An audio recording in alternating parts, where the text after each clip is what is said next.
22일 지난 통화정책회의 이후에 유럽 증시에서만 약 1,000조 원이 날아간 것으로 파악되는데요. 일각에서는 금리 인하 때문에 증시가 급락한 게 아니냐는 의견들이 나오고 있다고 합니다. 사실 금리가 내려갈 때 주가가 오르는 걸로 알고 계시는 분들이 많을 텐데요. 이런 얘기가 왜 나오고 있는지, 또 한국과 미국의 금리 인하에는 이 증시가 어떤 영향을 받게 될지 오늘은 이 문제들을 종합적으로 알아보겠습니다. 한국경제신문의 한상춘 논설위원 나와 계십니다. 안녕하십니까? 네, 안녕하십니까? 자, 최근 미국 증시를 보면은 월가의 반란, 시장의 반란 같은 표현들이 많이 들리고 있는데요. 그만큼 연준의 영향력은 약해지고 시장은 강해졌다. 이런 의미로 해석해 볼 수 있겠습니까? 네, 사실 요즘 그 미국 예. 증시가 사실 그 한상처럼 올라가고 있지 않습니까? 그렇죠. 예, 글로벌 자금 이렇게 보면 인터컨트리 그 국가 간의 그 자금 이동 보면 글로벌 자금의 약 80%가 미국으로 쏠려가고 있습니다. 그래서 지금 신흥국들은 자금이 고갈된 상태고 예. 미국 증시는 정책 단계에서 주체하지 못할 정도로 글로벌 자금이 들어가고 한국도 이렇게 한국 그 투자자들의 자금이 미국으로 몰려가는 과정에서 예. 오늘 그 미국 증시가 이렇게 올라가고 있는데요. 사실 미국의 정책 당국자도 여기에 컨트롤하지 못하는 이런 상황이다 이렇게 보겠습니다. 그런 측면에서 요즘 이렇게 시장이 좋으면 예. 아주 낙관적 기류가 형성됩니다.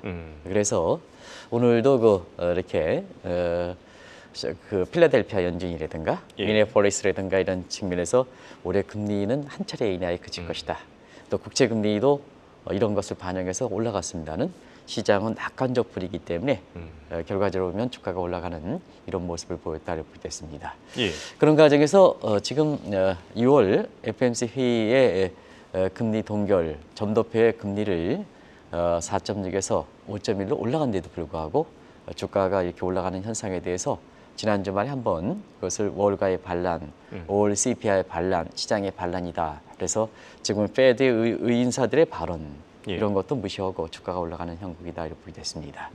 그런 측면에서 오늘 시장에서는 조지 소로스의 자기 암시 가설이라든가 그다음에 실러의 내러티브 이코노믹스 이런 문제가 다시 한번 재조명되고 지난주에는 이 문제를 좀 말씀드렸는데요. 한번 오늘 보겠습니다. 예. 특정 사건이 발생하면 스토리텔링에서 전파에서 주가에 영향을 미친다는 것이 내러티브 이코노믹스를 읽으신 분들은 대부분 할 겁니다. 근데 이제 최근에 상황을 빗대서 보면 5월 인플레 지표, 페드 인사들이 중립금리를 올리는 여부와 관계없이 CPI 유보리 현상, 그다음에 SNS 전파 타서 중립금리가 4.1에서 5.1로 주가의 악재를 이렇게 밀어내고 주가가 올라가는 현상을 보이고 있다고 보겠습니다. 예. 오늘 그 미국의 10년물 국채금리도 올라갔습니다는 그걸 FOMC에서 이렇게 보면 두 연준 총재가 금리 인하는 한 차례 그칠 것이다 여부와 관계없이 9월 달 같은 경우에도 금리가 인하가 다닐 것이다 이렇게 봐서 페드 인사들의 발언이 무력화되는 이런 형국이 지금 최근에 미국 증시에서 보이고 아마 글로벌 자금 같은 경우는 내일 정도에 한번 예. 신흥국에서 미국으로 얼마큼 쏠려가고 있는지 또 증시에서 중국에서 미국으로 얼마큼 쏠려가고 있는지 이런 것을 좀 내일 정도에는 자세히 좀 특별한 이슈가 없으면 말씀드리도록 하겠습니다. 알겠습니다.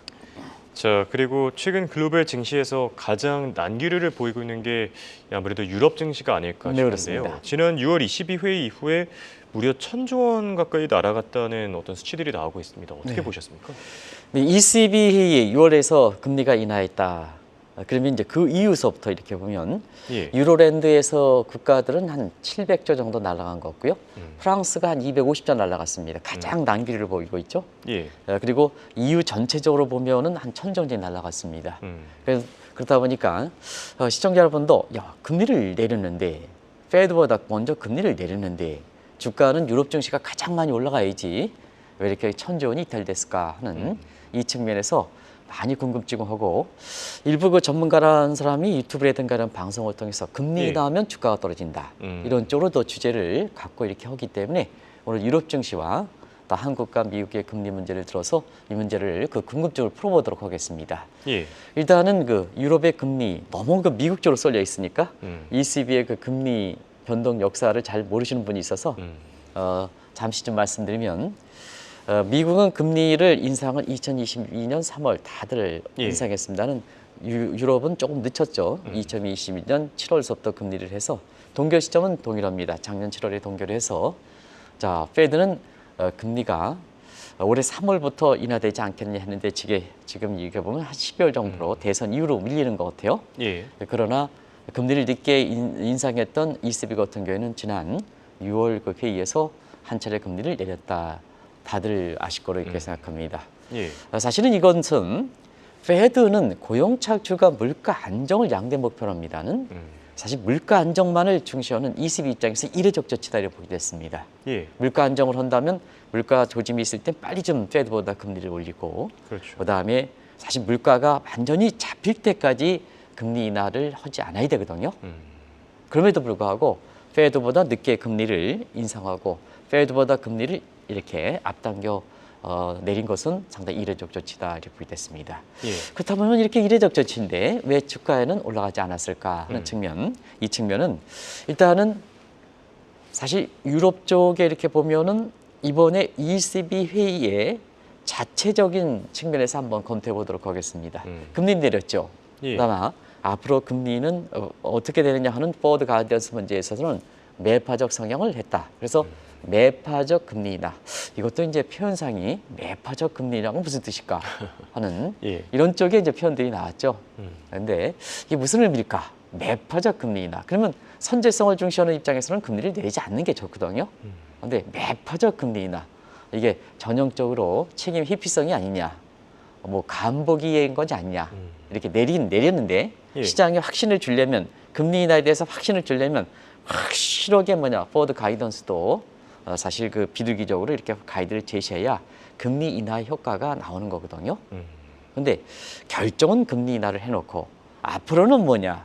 앞으로는 데이터 디펜던스 방식에서 사실 물가가 불어날 때는 언제든지 금리를 다시 올릴 수 있다. 이런 얘기하면 좀 지켜보고 금리를 내리는 게 좋지 않겠느냐. 저는 능력이 없어서 ECB의 보드 멤버에 들어가지 않고 금통위의 보드 멤버에 들어가지 못하고 있습니다는 제가 만약에 금통위원들이라면 이런 예. 상황은 좀 지켜보고 계층 간 불균형이 심한 상태에서 MZ세라든가 소상공인이 있으니까 그런 분들을 위해서 좀 지켜보는 차원에서 좀 이렇게 경제 주체들이 이렇게 활동에 있어서는 어느 정도 라인이 그것이 좋은 나이든 나쁜 나이든 맞춰서 가는 게 굉장히 중요하거든요. 그렇죠. 그런 측면에서는 아마 금리를 좀 동결하고 가지 않겠냐 하는 생각이 드는데 어찌됐든 이런 유럽 증시는 6월 ECB 회의 이후에 거래일 기준 며칠 지났으니까 예. 유럽 전체 증시로 보면 이게 이제 오해를 하지 마시기 바랍니다. 유로랜드 19개국뿐만 아니라 예. EU 연합국가 전부를 합친다. 천전이 이탈됐습니다. 천전이 증발됐습니다.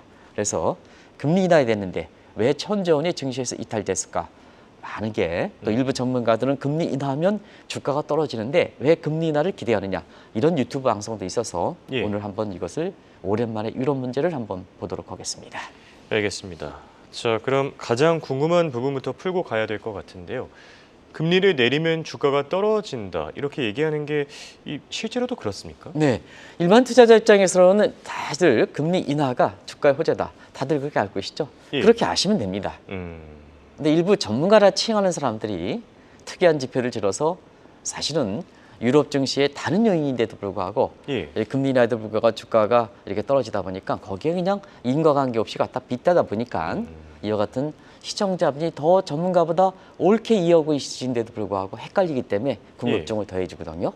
그런 측면에서 우리가 이제 금리 인하가 증가의 호재일까 악재일까 하는 측면은 호재입니다. 근데 이제 한 가지 이례적 조치가 있습니다. 금리 인하가 경기 침체를 예외적으로 확인시켜줄 때, 후행적으로 확인시켜줄 때, 이거는 이제 과거의 히스토리컬 데이터 보면 주가의 악재로, 큰 악재는 아닌데요. 주가를 떨어뜨리는 요인으로 작용했다고 보겠습니다. 자, 근데 펀더멘탈이 괜찮은 상태에서 예. 인플레를 안정되니까 금리를 내렸다. 그래서 금리 인하가 인플레의 안정을 확인하는 것은 대형 호재다 이렇게 보게 됐습니다. 그런 측면에서는 지금 유럽 경제는 어떨까 한 것을 보겠습니다. 유럽 경제 대부분 예측 기관들이 IMF라든가 OECD라든가 이런 국가 입장에서는 올해 성장률이 그렇게 높게 올라가지 않는다 하더라도 불구하고 예. 대체로 회복 국면으로 보고 있습니다. 자막을 좀 돌려주시기 바랍니다. 회복 국면을 대부분 예측하고 있습니다. 다만 이제 유럽 국가들이 갖고 있는 민감 사항이라든가 또 최고 통수권자들이 각장 그 지조라든가 이런 데 많이 그렇죠. 영향을 미쳐서 차별 현상이 나타나고 있습니다. 그런 측면에서는 good apples, 즉 핵심 회원국에 해당되는 프랑스라든가 독일과 영국은 이런 것을 good apples라 이렇게 표현하는데요. 예. 이런 지금 경기가 좀 부진합니다. 그러나 과거의 피그스 국가들 이런 국가들 있죠. 그래서 유럽의 변방 국가들, 유럽의 예. 변방 국가들, 스페인과 포르투갈 같은 이런 소위 bad apples 국가들은 지금 경기가 좋습니다. 그래서 최근에 유럽의 그 증시가 하락하는 요인은 펀더멘탈이 이렇게 나빠서 그런 게 아닙니다. 펀더멘탈이 비교적 바꿔주는 상태에서 금리 인하 때문에 이 주가가 하락한 게 아니고 예. 다른 요인이 있습니다. 바로 그게 최근에 유럽의 금융시장을 난기로 버티는 정치적 요인 때문에 그렇다는 걸 말씀드리겠습니다. 그래서 대체로 금리 인하는 증시 호자다. 예. 일반 투자자들이 갖고 있은 그 생각이 옳은 생각이다. 경제학은 common sense, 상식이다. 그래서 일반 투자가들이 전문가보다 더 훌륭하다. 이렇게 말씀드리겠습니다. 알겠습니다. 방금 전해주신 내용을 꼭 기억하면 좋을 것 같고요. 네, 그렇습니다. 자, 지금 유럽 쪽을 보면은 이 통수권자들이 연일 구설수에 오르고 있습니다. 정치적 리스크가 끊이지 않고 있는데 이 부분도 같이 정리해 주시죠. 네, 유럽이 지금 통수권자들의 최대 시련을 받고 있죠. 자국이 민감한 사항, 예. 민감 이슈라고 하는데요. 유럽에서 민감 이슈는 뭐가 되겠습니까? 이민, 난민 문제. 예, 그렇죠. 지금 아프리카의 사막화가 더 진행되는 상태에서 그렇게 강력하게 사실 트럼프가 이전에 뭐 국경에 11m 뭐 펜스라든가 장벽, 예. 이런 그 보이지 않는 장벽을 친데도 불구하고 아프리카 난민들이 쏟아져 들어오고 있습니다. 가뜩이나 유럽 지역 같은 국민들 같은 경우에도 내가 세금 내서 경제를 살리고자 하는데 경제가 어려운 상태에서 예. 이런 밖에 난민이라든가 이런 거 들어오면 아무리 그 인간적인 차원에서 그 사람들을 동조한다 하더라도 자기가 먹기 살기가 힘들기 때문에 결과적으로 보면 저항감으로 나오는 게 바로 그게 국수주의이다 이렇게 볼 수 있습니다. 예. 그러면 이제 그 국가들의 국민이 이런 거로 해서 굉장히 경제 고통을 당하니까 자 파퓰리스 예를 들어서 지금 득세하고 있는 극우 세력이라든가 신좌파 같은 경우에는 재정적인 지침에서 남발할 수밖에 없죠. 그죠? 자기의 표심을 예. 얻기 위해서. 그러다 보니까 뭐냐 유럽 통합이 붕괴 우려가 지금 나오는 상태에서 지금 유럽이 굉장히 어렵게 된다 이렇게 됐습니다. 그러다 보니까 비전통적인 비상수단을 강구하는 거죠. 그래서 최고 통수권자들이 자, 뭐 홍영표에서 솔직히 얘기하겠습니다. 예. 내가 어렵게 권력을 잡았습니다. 그럼 임기가 채워져 남아 있습니다. 그러면 거기에 내가 쉽게 이게 물러나겠느냐? 사람의 권력의 속성상 그렇지 않거든요. 그렇죠. 오죽했으면 마크롱이라든가 그 다음에 스낙이라든가 독일의 슐츠도 조기에 총선을 할 거로 이렇게 보이는데요. 예. 사실 이런 사람들이 자기 임기가 남았는데도 불구하고 조기 총선을 하겠습니까? 어제 이제 전해드렸죠. 예. 이런 것이 이제 사실상 지금 이제 조기 총선에 던졌는데요. 마크롱도 실패할 가능성이 높습니다. 그리고 스낙은 제2의 캐머런이 될 가능성이 높습니다. 예. 뭐 슐츠도 마찬가지입니다. 그런 과정에서 통합의 상징적이라 하는 유로 가치가 연일 떨어지는 오늘은 뭐 프랑스에서 르펜이 정치적으로 협조하겠다 하는 측면에 프랑스의 증시가 조금 회복되고 유로 가치가 안정세를 보였습니다는 전반적인 추세에서는 유로 가치가 떨어지는 양상을 보이고 있다. 오늘 그 김채연 PD께서 달러 인덱스를 한번 보여드리겠습니다는 예. 오늘 외환시장에서는 달러 인덱스가 사실 이게 떨어졌습니다. 그런데 엔달러 환율 그래프를 좀 보여주시기 바랍니다. 어제 엔달러 환율에 대해서 보면 150.69엔 정도 이렇게 해서 사실 그 엔달러 환율이 좀처럼 떨어지지 않는 모습을 보이고 있는데요. 이것도 최근에 외환시장의 움직임이다. 예. 이렇게 보시면 되겠습니다. 다만 한 가지 이렇게 유로 가치가 달러 인덱스가 떨어지는 요인에는 유로 가치가 이렇게 올라가다 보니까 여기는 베이스 커런시가 유로입니다. 그러니까 환율이 올라가면 유로가 강세고 예. 환율이 떨어지면 유로가 약세입니다. 그래서 어떤 사람들이 달러, 엔, 달러, 원 이거 하면 안 된다는 얘기입니다. 헷갈리기 때문에 그렇죠. 베이스 커런시가 분모거든요. 원 달러가 돼야지 달러, 유로 이렇게 하면 거기는 이제 달러, 유로라는 표현은 이런 표현을 하면 잘못됐다는 얘기예요. 달러, 유로, 달러, 엔, 달러, 원 하니까 베이스 커런시가 뭐냐. 이거는 뭐냐. 미국에서 표기되는 건데 사실 다른 국가들 입장에서는 정체성을 가지고 있어야 되지 않습니까? 예. 시장에서 얘기되는 거다. 근데 유로화 얘기할 때는 항상 혼란스럽다. 환율이 올라가면 우리가 원화가 약세되고 환율이 떨어지면 원화가 강세되는 유럽은 베이스 커런시가 유로이기 때문에 환율이 올라가면 유로가 강세고 환율이 떨어지면 유로가 약세다. 다시 한번 보여드리겠습니다. 다시 한번 말씀드리겠습니다. 예.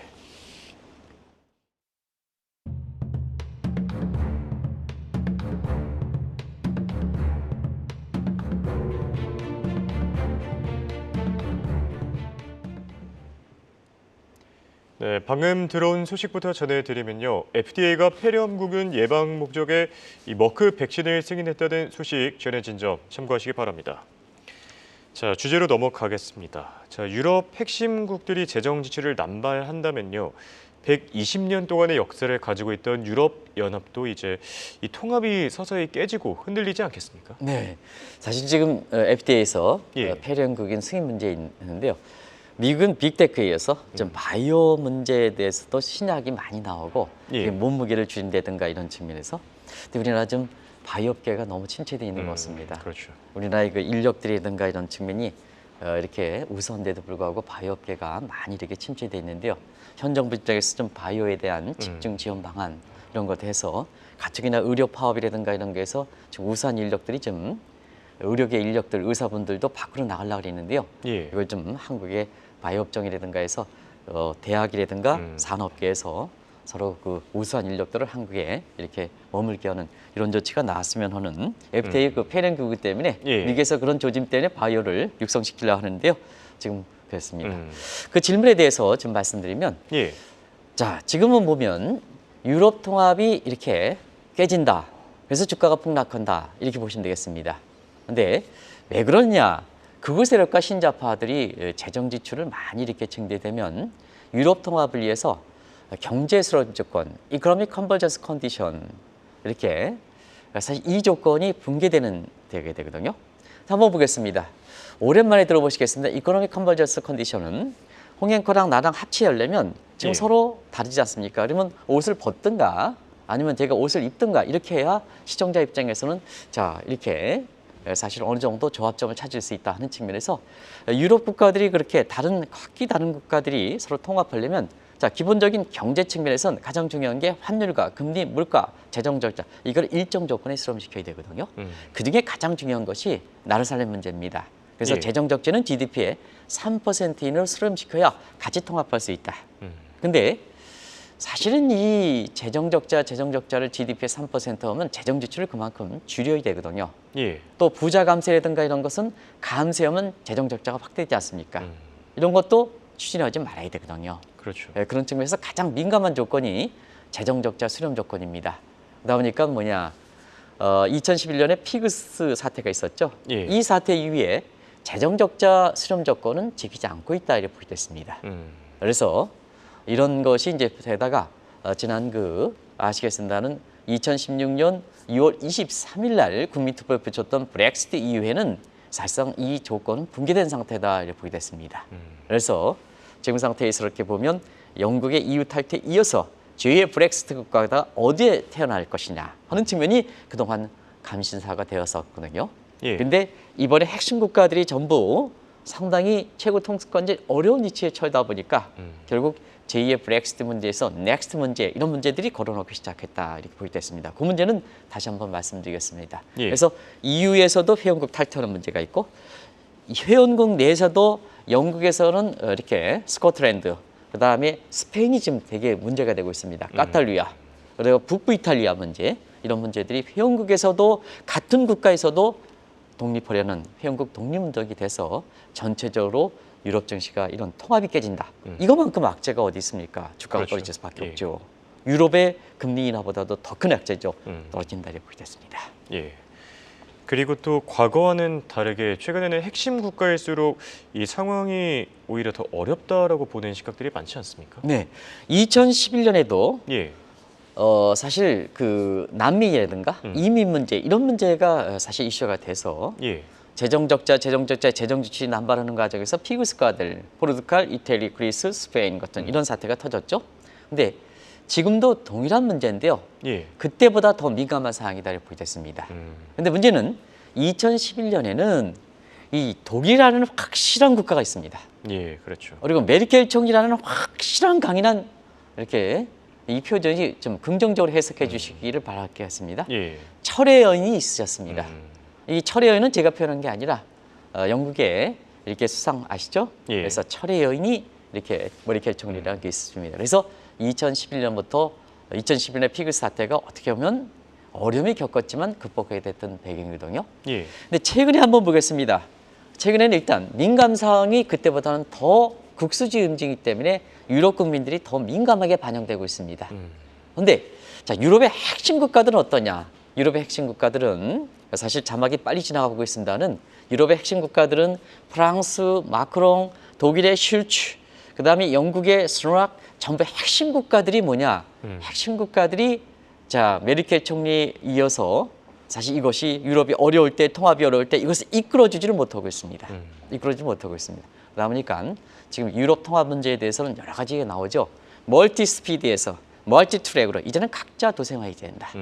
뭐 각자 도생하면 유럽 통합이 지금 120년의 역사를 갖고 있어서 단일 역사상 가장 큰 비용을 들이고 가장 큰 시간을 들였는데 이것이 깨진다 하면 주가는 떨어질 수밖에 없는 거죠. 그렇죠.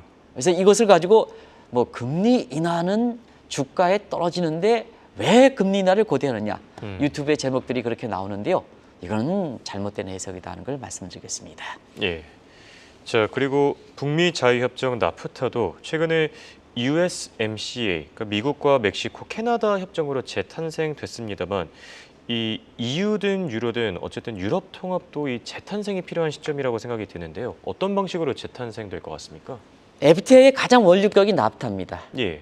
1990년 권오기욱 그때 북미 지혜도과장, 노무현 정부 때 경제부총리 같이 사실 이 원문을 해서 한국에서 FTA를 소개해 준 적이 있습니다.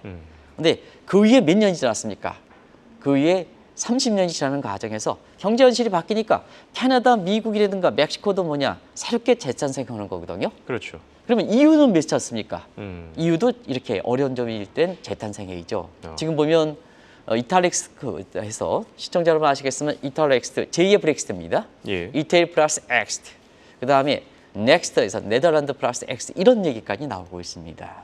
이런 얘기가 나왔습니다. 그러다 보니까 지금 유럽이 재탄생해야 된다 해서 제3의 방안들이 이렇게 신용어이기 때문에 자막들이 나가겠습니다는 자 지금 상태에서는 I 유로 뭐 이런 쪽에 나올 겁니다. 예. 이태리의 I자를 붙여서 이니셜을 붙여서 유로, 네덜란드에 유로를 붙여서 네덜란드 플러스 유로 해서 이 제3의 방안들이 지금 거론되고 있는데요. 실제로 어떻습니까? 지금의 서로 국가가들이 갈기갈기 찢어지는 입장에서 볼 때는 아유 차제예요. 어차피 120년 동안 안 됐는데 지금 이렇게 더 어렵게 보이는데 어떠냐? 디지털 시대도 됐고 지금 뭐냐 인적 국가 뭐 이렇게 해서 디지털 시대 돼서 어떻게 국가가 구별할 필요가 있느냐? 그냥 각국의 정체성 문제를 좀 해자 해서 민감 사항에 대해서는 각국들이 스스로 해결해라 하는 측면에서 지금 측면에서는 유럽 통합을 좀 해체시키자 하는 견해도 만만치 않습니다. 만만치 않습니다. 그래서 지금 상태에서는 유럽 국가들이 제3의 통합 방안에서는 유럽 국가들은 이제 껍데기는 좀 유럽 통합에 남아 있어라.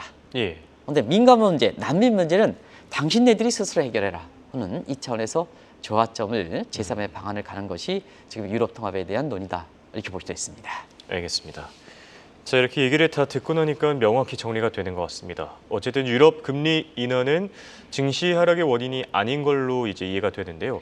한국과 미국의 경우는 혹시 예외 사항은 없겠습니까? 네, 유럽 통합의 ECB의 금리 인하라는 시기적으로 맞물려서 사실 그 1,000조 원 정도 증발한 것이 일부 전문가들이 금리 인하되면 왜 주가가 떨어지는데 왜 금리를 바르느냐 이런 쪽으로 해석하면 안 된다는 얘기입니다. 예. 시청자분이 아시는 식으로 결과적으로 보면 사실은 오늘도 한번 보겠습니다. 오늘도 한번 정치적 문제라는 것이 자 르펜이 마크롱이 30일 날 이 조기 총선에 예. 실패한다 하더라도 대통령직은 유지합니다. 근데 우리와 마찬가지로 여소 야대거든요.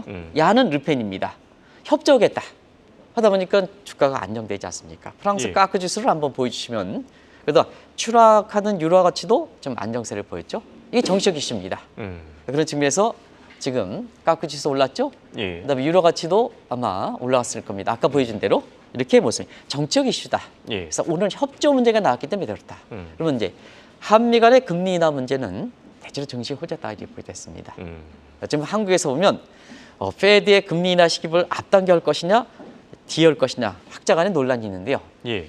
우리 통화 정책인데 우리 내부 문제를 가지고 해있지 페드 시기 가지고 빨리 하냐 늦게 이게 뭐냐 이게 예결서가 있습니까? 그 학자들이 괜히 이상한 얘기하는 겁니다. 우리 통화 정책은 우리의 이렇게 내부 문제를 검토해야 됩니다. 그래서 지금 상태에서 이창용 총재에서 페드 쫓아간다 이런 인상을 강하게 비치고 있습니다는 자, 그중 금리 문제는 국가 간의 문제가 있어서 금리차 문제에서 그렇게 한다 하더라도 선별적 지적, 돈을 공급하는 MZ세대라든가 소상공인이 생각해서 지금이라도 금리 인하에 버금되는 돈을 좀 공급해 줍시다 하는 것을 좀 말씀드리겠습니다. 그러면 우리 증시도 이렇게 주가가 일부 사람이 금리 인하가 주가 약재다 하는 것보다도 오히려 대형 호재가 되지 않겠냐 하는 또 저는 뭐 우리 투자자들이 돈을 벌기를 좀 바라는 마음에서 이 방송을 항상한다는 걸 말씀드리겠습니다. 예. 금리 인하는 증시의 호재다. 원래 알던 대로 계속 이해를 하면 되지 않을까 싶습니다. 지금까지 도움 말씀의 한국경제신문의 한상춘 논설위원이었습니다. 대학 고맙습니다. 네, 고맙습니다.